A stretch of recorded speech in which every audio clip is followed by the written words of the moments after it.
తనని ఇలాంటి స్థితిలో చూసి మీ అందరికీ బాధగా ఉండుంటుంది. కాని సరళ, నేను చెప్పేది ఒకటి బాగా జ్ఞాపకం ఉంచుకో. రోగి కోలుకోవాలంటే ఆ రోగి చుట్టుపక్కల నవ్వు మొహాలే కనిపించాలి, టెన్షన్ కనిపించకూడదు. నేను చెప్పేది శ్రద్ధగా అర్థం చేసుకో. నువ్వుకి ఏడుపు ఆపలేకపోతే నేను నిన్ను తీసుకుని వేరే గదిలోకి వెళ్తాను. అక్కడ ఏడు, ఎంత గొల్లు ఏడుస్తావో ఏడు. మీరే అలా అంటే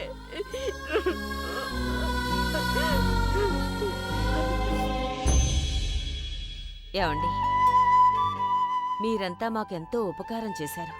ఎప్పుడే కష్టం వచ్చినా మా దగ్గరే మా వెనక నిలబడ్డారు. కాని ఇవాళ నేను చేతులు జోడించి మీకు విజ్ఞప్తి చేస్తున్నాను. మీరింటికి వెళ్ళండి, విశ్రాంతి తీసుకోండి. బుల్బుల్ని చూసుకోవడానికి మేమంతా ఉన్నాంగా ఇక్కడ. సరే అయితే మీరు తప్పకుండా ఫోన్ చేస్తూ ఉండండి. మీకెప్పుడు ఎలాంటి అవసరం వచ్చినా నాకు తప్పకుండా ఫోన్ చేయండి. మీరు సంకోచించకండి. నాకిక్కడికి చేరుకోవడానికి 10-15 నిమిషాల కన్నా ఎక్కువ పట్టదు. ప్రజ్ఞ, వెళ్ళు తల్లి, నువ్వు కూడా వాళ్ళతో పాటు వెళ్ళు. నేనెలా వెళ్తాను? నేను బుల్బుల్ అంటే ఏంటి నీ ఉద్దేశం? నువ్వు లేకపోతే మేము నీ చెల్లెల గురించి పట్టించుకోవనేనా? తను నీకు మాత్రమే చెల్లెలా, మాకేం కాదా? నువ్వు నీ ఇంటికి వెళ్ళక తప్పదు. అక్కడ నీకు కొన్ని బాధ్యతలున్నాయి. లేదు కానీ లేదు ప్రజ్ఞ, మేమంతా ఉన్నాగా బుల్బుల్ని జాగ్రత్తగా చూసుకోవడానికి. నువ్వు తర్వాత వద్దు గాని, సరేనా? ఇప్పుడు ఇంటికి వెళ్ళా.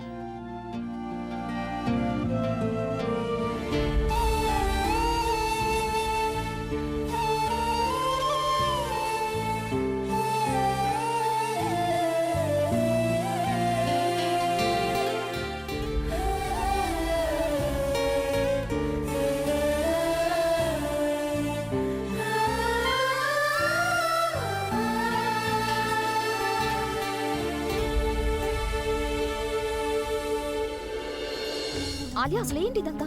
మాట్లాడకుండా పద. ఆలియా, అసలు నువ్వేం చేయాలనుకుంటున్నావు? ఇక్కడికి ఎందుకు తీసుకొచ్చావు?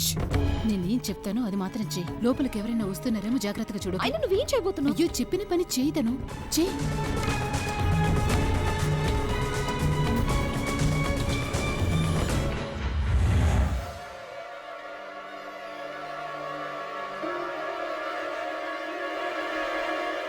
Yes.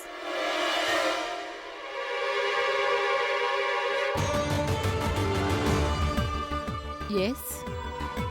Oh my god, Alia ఇదేంటి ఇలా నర్స్ డ్రెస్ లో? ఏం చేయబోతున్నావు నువ్వు? నేనేం చేయదలుచుకున్నానో ఆ పని చేయబోతున్నాను. ఐ మీన్, నేను ఆలియాగా చేయలేకపోయిన ఈ పని నేనిప్పుడు నర్సుగా చేయాలనుకుంటున్నాను. ఇక పాపం ఆ బుల్బుల్ని ఎవరు ఎంత ప్రయత్నించినా కాపాడలేరు. నేను చెప్పింది అర్థమైంది కదా? అంటే నువ్వు బుల్బుల్ని నీ చేతులతో స్వయంగా నీకు నువ్వే ఉరేసుకుంటున్నావా? నేను కోఆపరేటర్ని కాదు, తనంత ఫోల్ని కూడా కాదు. నేనే తప్పు చేసి నేనే ఇరుక్కుపోవడానికే. అయినా నేను ఈరోజు కేవలం చంపడానికి ప్లాన్ వేసానంతే. పని మాత్రం మిషన్ చేస్తుంది. అంటే నువ్వు న్యూస్ పేపర్స్ చదవడం లేదా? ప్రతిరోజు వార్తలు వస్తున్నాయి, ఏవేవో వస్తున్నాయి. అంటే హాస్పిటల్స్లో మిషన్లు సరిగ్గా పనిచేయకపోవడం వల్ల ఎంతో మంది ప్రాణాలు కోల్పోతున్నారు అని. ముందు కాస్త గందరగోళం అవుతుంది, తర్వాతంతా నార్మల్ అయిపోతుంది. లేదాలియా, ఒకవేళ నువ్వు దొరికిపోయావంటే అప్పుడు నీతో పాటు నేను కూడా దొరికిపోతాను. నేను ఇప్పుడు అభిని పొందుతానన్న చిన్న ఆశ కూడా పూర్తిగా కోల్పోతాను.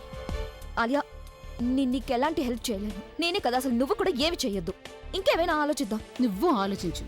నేను ఏం ఆలోచించాలో అది నేను ఆలోచించాను. ఇప్పుడు అది నేను చేయబోతున్నాను. నేను ఇలా చేయడం ఎవ్వరు ఆపలేరు. ఈ పని ఒకవేళ ప్రవీణ్ కోసమైనా సరే, కార్పొరేటర్ కోసమైనా సరే, నేను ఈ పని చేసే తీరతాను. అయినా నువ్వు ఎంత పిరిగిదనవంటే నేను నా పక్కన పెట్టుకోవడం నాకు అస్సలు మంచిది కాదు. అయినా నా సేఫ్టీ కోసం నేను ఈ పని స్వయంగా చేస్తాను. So please excuse me, okay?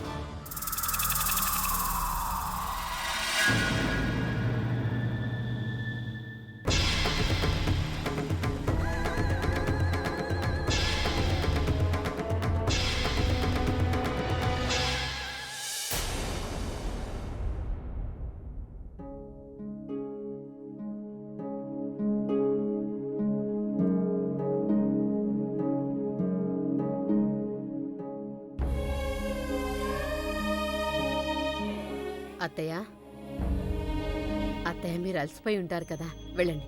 ఇంటికి వెళ్ళి కాస్త విశ్రాంతి తీసుకుని రేపు ఉదయాన్నే స్నానం చేసి మళ్ళీ వద్దురుగా. లేదమ్మా, నేను పూర్తిగా బాగున్నాను. నా ఆరోగ్యం కూడా బాగుంది. ఇప్పుడు నువ్వే నా మాట విని వెంటనే ఇంటికి వెళ్ళు. రాత్రంతా మేలుకొని ఉండడం నీ ఆరోగ్యానికి మంచిది కాదు. అత్తయ్య, నాకేమీ కాదు. మీకు తెలుసు కదా, బుల్బుల్ స్పృహలోకి రావడాన్ని నేను చూడనంత వరకు ఇక్కడి నుంచి నేను అసలు వెళ్ళలేనత్తయ్య. ఆంటీ, అమ్మమ్మ, మీరిద్దరూ ఎందుకు ఇంత టెన్షన్ పడుతున్నారు? నేను ఇక్కడే ఉన్నాను కదా బుల్బుల్తో పాటు తన్ని చూసుకోవడానికి. మీరిద్దరూ ఇంటికి వెళ్ళి కొంచెం విశ్రాంతి తీసుకోండి ప్లీజ్. బుల్బుల్కి స్పృహ వచ్చేదాకా నేను ఇక్కడి నుంచి కదలే ప్రసక్తే లేదు. ఒక్కసారి తనకి స్పృహ వస్తే నేను ఇంటికి వెళ్తాను. ఆంటీ, ఒక విషయం చెప్పండి. డాక్టర్ గారు చెప్పారు కదా బుల్బుల్కి స్పృహ రావడానికి టైం పడుతుందని. అయినా మీరిద్దరూ ఇక్కడ కూర్చున్నంత మాత్రాన తనకి త్వరగా స్పృహ అయితే రాదు కదా.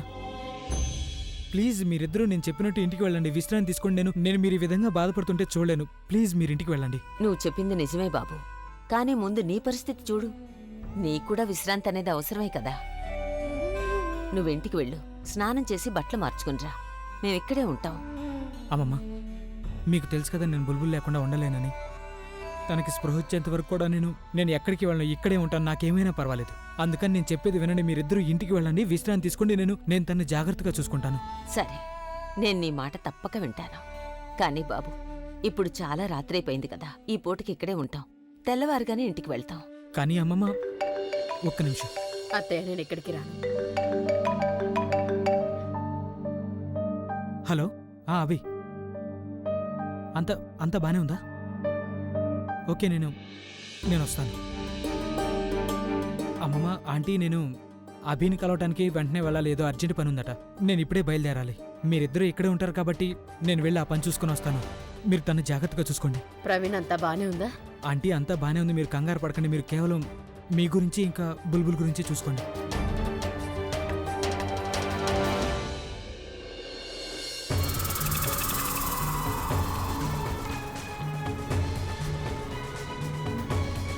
ఒక నిమిషం.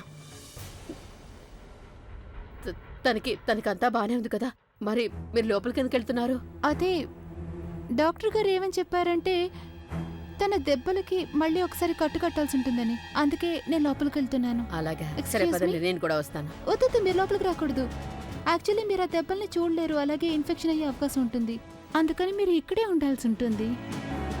అత్తయ్య, డోంట్ వరీ, అంతా సర్దుకుంటుంది. మీరు కూర్చోండి.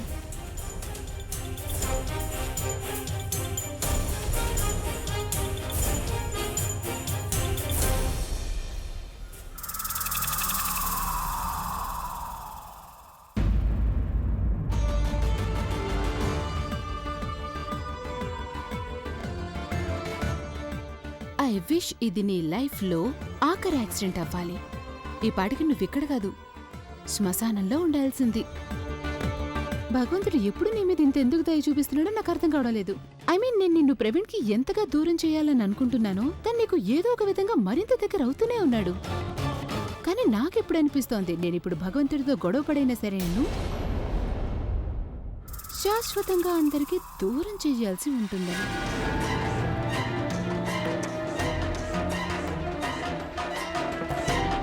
పైగా ఈసారి ఎంత దూరంగా పంపిస్తానంటే నీకు అసలు ఎలాంటి ప్రాబ్లం రానేరాదు.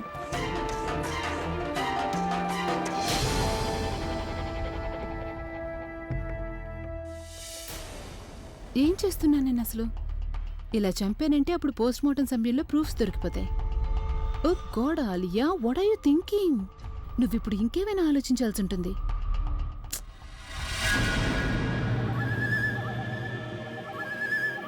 అరే అవును, నీకు బ్లడ్ తక్కువగా ఉందని డాక్టర్ గారు చెప్పారు కదా, కానీ నువ్వు చావబోతున్నావు కదా.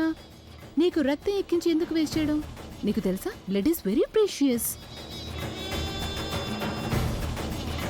మరొకవేళ బ్లడ్ ఎక్కకుండా ఆపేస్తే ఎలా ఉంటుంది?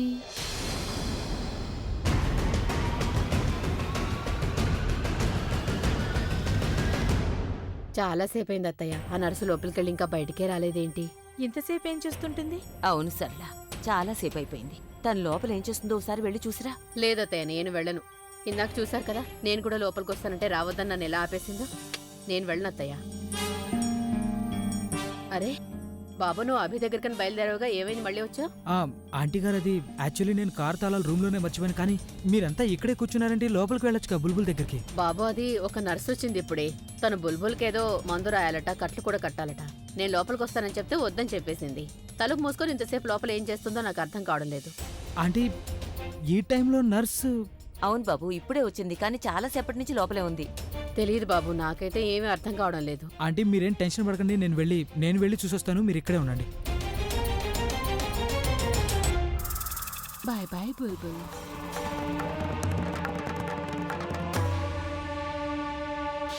నర్స్,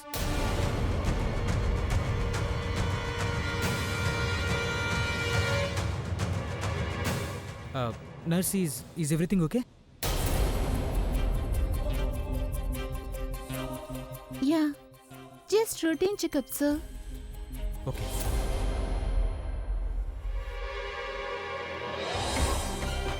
డోంట్ వరీ బుల్బుల్, అతి త్వరలోనే నీకు నయం అవుతుంది, అలాగే నువ్వు స్పృహలో కూడా వస్తావు.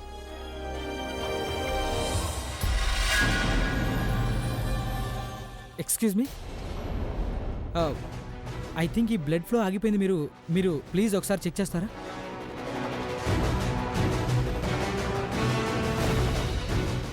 ఈ ప్రవీణ్ కూడా ఇప్పుడే రావాలా? నేను గనుక ఇప్పుడు బ్లడ్ ఫ్లో సరిచేయలేదంటే తను డాక్టర్ని పిలుస్తాడు. అప్పుడు అందరికీ అనుమానం వచ్చేస్తుంది అసలు బ్లడ్ ఫ్లో ఎవరు ఆపారు అని. అప్పుడు నేను దొరికిపోతాను.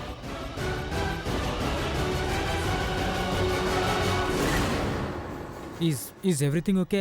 ఐ మీన్ బుల్బుల్ బాగానే ఉంది కదా? Just air pressure bubble sir.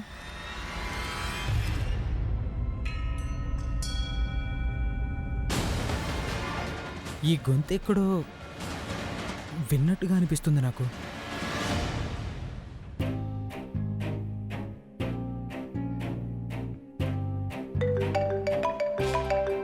Commissioner phone.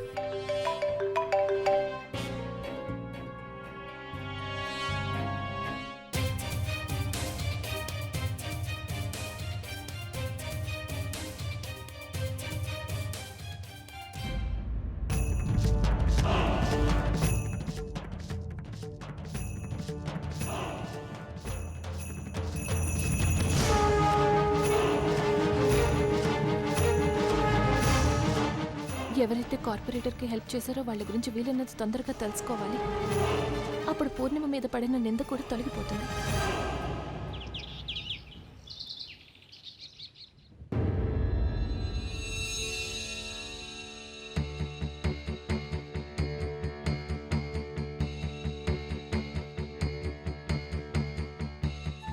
అభి, అసలు విషయం ఏంటి? నువ్వు సడన్ గా అందరినీ కిందకి రమ్మని పిలిచావు ఏంటి? అంతా బానే ఉంది కదా? లేదు, నేనేదైనా చెప్పడానికి ముందు నేను మిమ్మల్ని అందరినీ ఒకటి అడగాలనుకుంటున్నాను. ఈ కుటుంబం విషయంలో నేను ఎప్పుడైనా బాధ్యత లేకుండా ప్రవర్తించడం అనేది ఇప్పటివరకు జరిగిందా? మీలో ఎవరినైనా నేను ఎప్పుడైనా ఇంతవరకు ఈ పని చెయ్యొద్దు అంటూ అడ్డుపడ్డానా? నేను మీ అవసరాలని తీర్చడమే కాదు, మీరు అడిగిన దానికంటే ఎక్కువ ఇచ్చాను కూడా. నేను కష్టపడ్డాను, డబ్బు సంపాదించాను, మీకెవరికి ఏ లోటు రాకూడదని. నేను అసలు మీకు మంచి జీవితాన్ని ఇవ్వలేదని మీరు అనుకుంటున్నారా? లేదన్నయ్యా, నెవర్. నువ్వెందుకు ఇలా మాట్లాడుతున్నావు? మాలో ఇలా ఆలోచించేవారు ఎవరూ లేరు. ఇన్ఫాక్ట్ నువ్వు ఈ ఫ్యామిలీ కోసం ఏదైతే చేసావో అంతగా ఏ కొడుకు తన ఫ్యామిలీ కోసం చేస్తుండడు. ఇది నీ ఇల్లు అన్నయ్యా, దీని సంతోషం నీతో ముడిపడింది.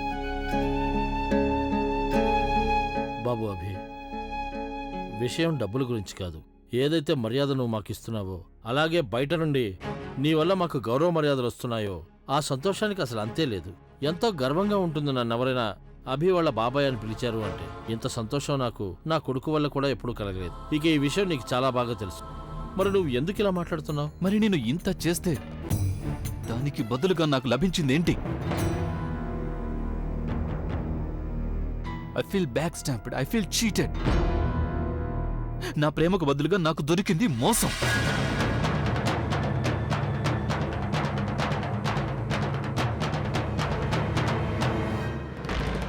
బాబు, నువ్వు విషయాన్ని ఎందుకు ఇలా తిప్పి చెప్తున్నావు? తిన్నగా చెప్పొచ్చు కదా అసలేమైందో. ఎలా చెప్పమంటావు నాన్నమ్మ? నా మనసుని, నా నమ్మకాన్ని వమ్ము చేసిన వాళ్ళు ఇదిగో వీళ్లలోనే ఒకరున్నారు.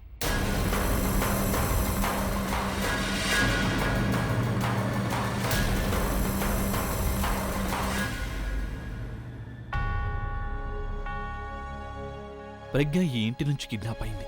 ఎవ్వరు కూడా అసలు ఊహించని విధంగా జరిగింది. ఇంతమంది ఉండగా, ఇంత సెక్యూరిటీ ఉండగా కిడ్నాపర్స్ మన ఇంటికి వచ్చారు. వచ్చి ప్రజ్ఞని కిడ్నాప్ చేసి తీసుకెళ్లారు. అంటే వీళ్లలోనే ఎవరో వాళ్ళు ఆ కిడ్నాపర్స్ కి సహాయం చేశారు. వాళ్ళు ఎవరైనా సరే నానమ్మ, I will expose them.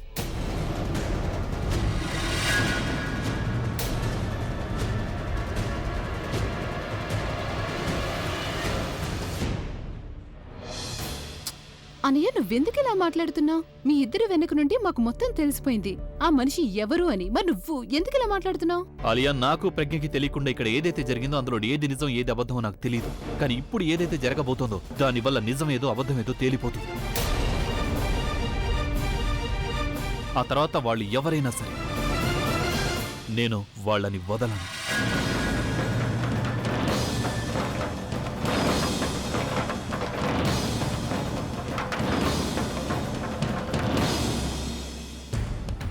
Aunty aunty మీరు ఎక్కడికి వచ్చేసారంటీ? బుల్బుల్ అక్కడ హాస్పిటల్లో ఒంటరిగా ఉంది కదా, దాన్ని వదిలేసి ఎందుకు వచ్చారు? బుల్బుల్కి ఇంకా స్పృహ రాలేదు కదా, పైగా తన దగ్గర డాక్టర్లు నర్సులు ఉన్నారు కదా బాబు. నేను జానకిని తన దగ్గర వదిలేసి వచ్చాను బాబు. అభి దగ్గర నుండి ఫోన్ వచ్చింది, అందుకనే నేను. అది సరే ఆంటీ, అక్కడ హాస్పిటల్లో ఒకవేళ తనకి మనలో ఎవరి అవసరమైనా రావచ్చు కదా. నేను ఇప్పుడే వెళ్తాను హాస్పిటల్కి. అభి నువ్వు ఇక్కడ చూసుకో. హాస్పిటల్లో బుల్బుల్కి నా అవసరం ఉంటుంది, నేను వెళ్తాను please. Okay okay, just take care aunty. నేను వెళ్తున్నాను. ఈ పూర్ణిమ ఎక్కడుంది? ఇంతవరకు ఎందుకు రాలేదు? నేను ఈ విషయం చెప్పడంతో మీ అందరికీ ఒక వార్నింగ్ ఇస్తున్నాను. ఎవరైతే కిడ్నాపర్స్కి హెల్ప్ చేశారో వాళ్ళు ముందుకొచ్చి తప్పును ఒప్పుకోవాలి. అప్పుడు బహుశా వాళ్ళు చేసిన ఈ తప్పుని నేను క్షమించే అవకాశం ఉంది. కానీ ఒకవేళ నేనే వాళ్ళెవరో తెలుసుకున్నానంటే అప్పుడు నేను వాళ్ళని వదిలిపెట్టను. అప్పుడు క్షమాపణ కాదు, శిక్ష పడుతుంది. వాళ్ళు ఎంతగా మోసం చేశారో అంత పెద్ద శిక్ష పడుతుంది వాళ్ళకి.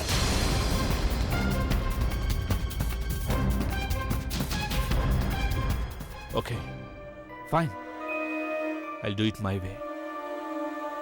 రాబిన్,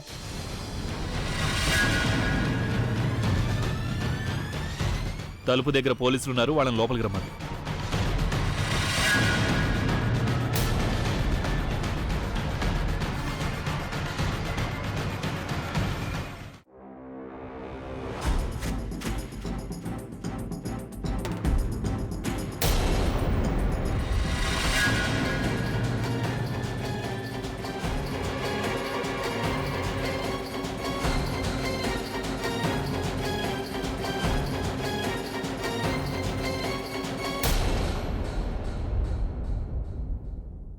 మీలో ఎవరైనా నన్ను ఏదైనా అనే ముందు నేను మీ అందరితో ఒక విషయాన్ని చెప్పాలని కోరుకుంటున్నాను. నేను పిచ్చివాణ్ణి అయిపోయాను, మతిపోయింది నాకు. బుల్బుల్ ప్రేమలో గుడ్డివాణ్ణి అయిపోయాను.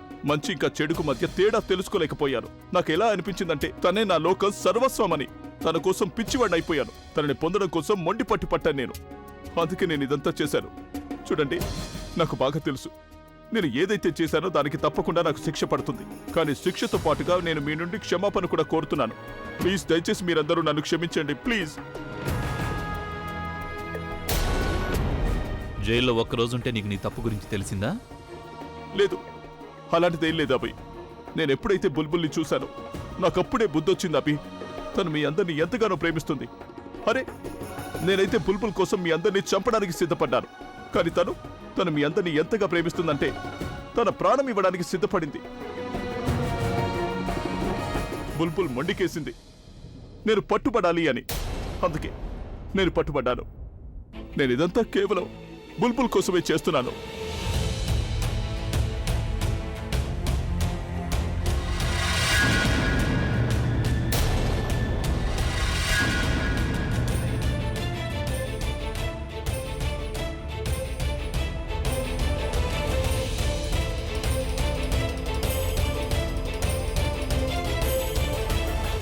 ఇప్పుడు నేను మీ అందరి ముందు ఆ వ్యక్తి పేరు చెప్పబోతున్నాను.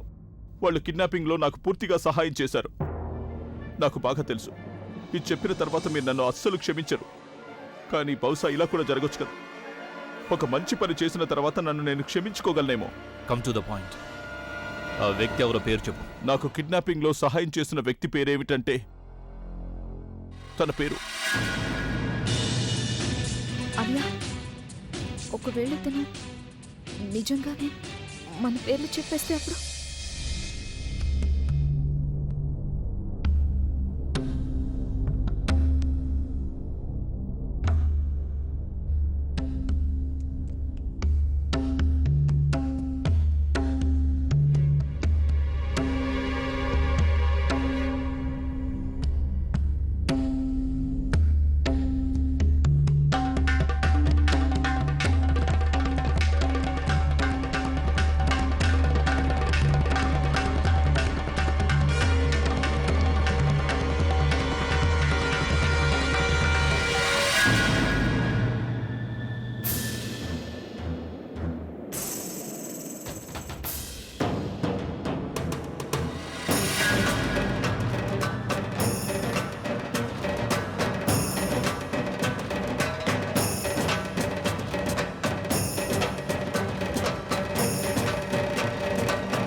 రోజు జాగ్రత్తగా వినండి, జాగ్రత్తగా వినండి. ఇదంతా నేనే చేశాను. అయినా యాక్చువల్లీ ఇదంతా నేను ఇంతకు ముందు ఎప్పుడో చేసేసి ఉండాల్సింది. ఎందుకో తెలుసా, నా గురించి నిజం ఎప్పటికైనా బయటపడుతుంది. దాంతోపాటు మీ ఇద్దరి నిజ స్వరూపం కూడా బయట పడిపోతుంది.